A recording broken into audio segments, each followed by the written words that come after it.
మాజీ ఎమ్మెల్యే వల్లభనేని వంశీమోహన్ చుట్టూ ఉచ్చు బిగుస్తోందా? ఆయన అరెస్టు తప్పదా? ఆయనను అదుపులోకి తీసుకునేందుకు ప్రత్యేక పోలీస్ బృందాలు హైదరాబాద్ వెళ్లాయా? ఆయన హైదరాబాద్లో ఉన్నారా? లేకుంటే అమెరికా వెళ్లిపోయారా? ఇదే ఇప్పుడు హాట్ టాపిక్ గా మారింది. గన్నవరంలో టీడీపీ కార్యాలయంపై దాడికి సంబంధించి ఆయనను అరెస్ట్ చేస్తారని ప్రచారం ప్రారంభమైంది. వైసీపీ హయాంలో గన్నవరం టీడీపీ కార్యాలయాన్ని టార్గెట్ చేస్తూ వైసీపీ శ్రేణులు దాడులు చేశాయి. దీని వెనుక వల్లభనేని వంశీ హస్తం ఉందని అప్పట్లోనే అనుమానాలు ఉన్నాయి. వైసీపీ కార్యాలయంలో ఉంటూ ఆయన డైరెక్షన్లోనే దాడులు జరిగాయి అన్నది ప్రధాన ఆరోపణ. అప్పట్లో వైసీపీ ప్రభుత్వం ఉండటంతో ఆయనపై ఎటువంటి కేసు నమోదు కాలేదు. కానీ కూటమి ప్రభుత్వం వచ్చిన తర్వాత ఇటువంటి కేసులపై దృష్టి పెట్టింది.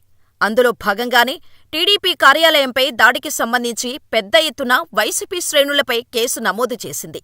ఈ కేసులో A73గా వంశీమోహన్ ఉన్నారు. ప్రభుత్వం వచ్చిన వెంటనే వల్లభనేని వంశీని అరెస్ట్ చేస్తారని కూడా టాక్ నడిచింది.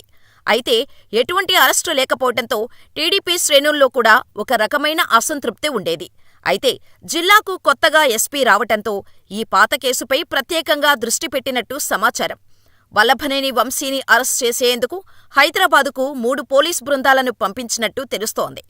2014 ఎన్నికల్లో గన్నవరం నుంచి టీడీపీ అభ్యర్థిగా తొలిసారిగా పోటీ చేశారు వల్లభనేని వంశీమోహన్. ఎమ్మెల్యేగా ఎన్నికై అసెంబ్లీలో అడుగుపెట్టారు. 2019లో సైతం టీడీపీ అభ్యర్థిగానే గెలిచారు. కానీ కొద్ది రోజులకే వైసీపీలోకి ఫిరాయించారు. వెళ్తూనే చంద్రబాబుతో పాటు లోకేష్ను టార్గెట్ చేసుకున్నారు. వారిద్దరిపై అనుచిత వ్యాఖ్యలు చేయటంలో వంశీ ముందుండేవారు. ఒకానొక దశలో చంద్రబాబు సతీమణిపై అనుచిత వ్యాఖ్యలు చేసి వివాదాస్పదుడిగా మారారు. టీడీపీ శ్రేణులకు వ్యక్తిగతంగా టార్గెట్ అయ్యారు. కానీ అప్పట్లో అధికార పార్టీలో ఉండటంతో దూకుడుగా ముందుకు సాగారు వంశీ.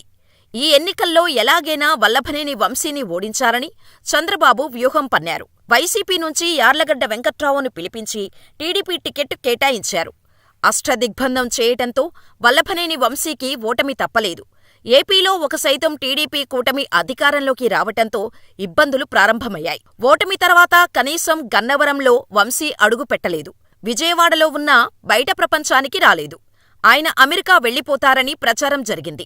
ప్రస్తుతం హైదరాబాదులో ఉన్నట్టు సమాచారం అందటంతో పాత కేసులో అరెస్ట్ చేసేందుకు పోలీసు బృందాలు వెళ్లినట్టు తెలుస్తోంది.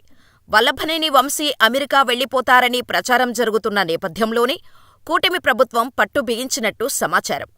ఎన్నికల పోలింగ్ తర్వాత కూడా ఆయన అమెరికా వెళ్లిపోయారు. ఇక తిరిగిరారని ప్రచారం జరిగింది. కానీ కౌంటింగ్ ముందు గన్నవరం నియోజకవర్గానికి చేరుకున్నారు.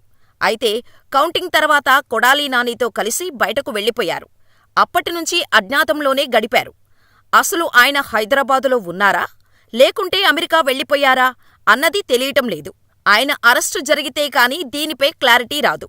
అయితే ఈ కేసులో వల్లభనేని వంశీని అరెస్ట్ చేయకపోవటంతో టీడీపీ శ్రేణుల నుండి విమర్శలు వెల్లువగా మారాయి. వల్లభనేని వంశీ వెనక ఉండి టీడీపీ కార్యాలయంపై దాడి చేయించారని తెలుగుదేశం పార్టీ శ్రేణులు బలంగా భావిస్తున్నాయి. వల్లభనేని వంశీ గత 4 ఏళ్లుగా పార్టీ శ్రేణులను వేధించారని, నియోజకవర్గంలో యువగళం పాదయాత్ర సందర్భంగా అక్రమ కేసులు పెట్టించడాన్ని కూడా టీడీపీ శ్రేణులు తీవ్రంగా భావిస్తున్నాయి.